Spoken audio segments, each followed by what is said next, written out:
নমস্কার। আমরা কাব্যসুধা আবৃত্তি প্রশিক্ষণ কেন্দ্র থেকে সর্বভারতীয় সঙ্গীত ও সংস্কৃতি পরিষদ আয়োজিত অনলাইন সাংস্কৃতিক প্রতিযোগিতা 2026 আবৃত্তি দলগত বিভাগ উমাতে অংশগ্রহণ করছি। আমাদের নিবেদনে সার্থক জনম লিখেছেন কবি শুভ দাশগুপ্ত।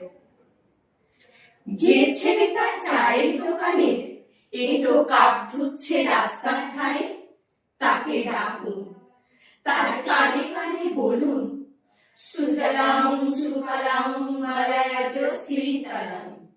হ্যাঁ, বেশ সুন্দর করে বলুন। যে মেয়েটা চাকরির নাম করে বনগাঁ কিংবা চাকদা থেকে রোজ সকালে ট্রেনে সেজে গুজে শহরে আসছে শরীর বেঁচে চাল ডাল নুন কিনতে, তাকে ডাকুন, তার কানে কানে সুরেলা কণ্ঠে বলুন, সার্থক জনম আমার, জন্মেছি এই দেশে। যে ছেলেটি লটারির টিকিট নিয়ে দরজায় দরজায় ঘুরছে আর বলছে, বিশ্বাস করুন আমি ভদ্রলোক, আজ 10 বছর হলো আমার কারখানা বন্ধ, লক আউট, তাকে ডাকুন, তার কানে কানে বলুন, বলো বলো বলো সবে, শতবীণা মেনু রবে, ভারত আবার জগৎ সভার শ্রেষ্ঠ আসন লবে।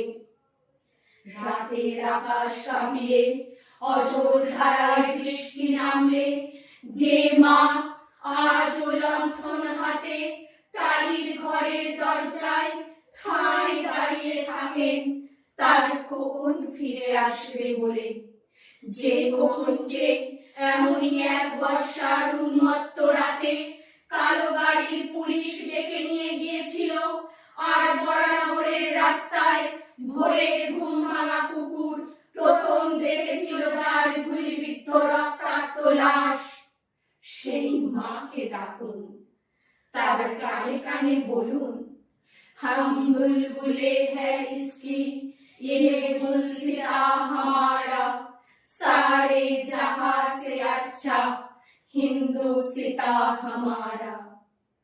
সবাইকে সবকিছু বলা শেষ হলে শুনশান শীতের রাতে 5 মাথার মোড়ে ঘোড়ায় চড়ে বসা সেই মহা বিপ্লবীর পায়ের সামনে ধীরে ধীরে এগিয়ে যান।